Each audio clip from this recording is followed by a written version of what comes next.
What are you doing on your off days?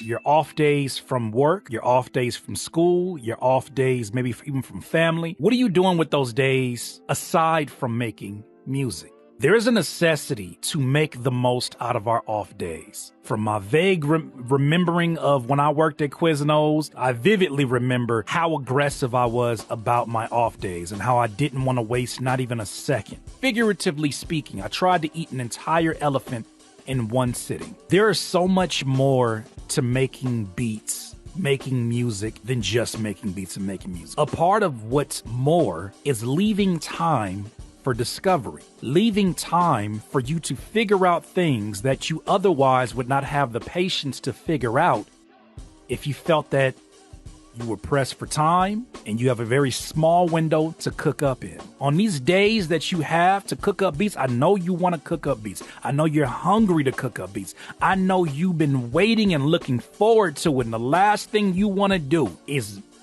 playtime, play around. Are you kidding me? You got to do it. This is how you start to unlock those cheat codes that you can use when you're making beats or that you can bring out in your live streams. How do I know that? It's what I'm doing in my live streams right now. There's so many things that I have been toying around with during playtime that have become my sound. 30 minutes to an hour is what I challenge you to do this week. You gotta find out how to be valuable in other ways. How do you find where your value is? You have and you reserve time for playtime. There is no getting around this.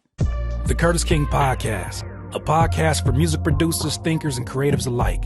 Listen for a new episode every Monday at thecurtiskingpodcast.com.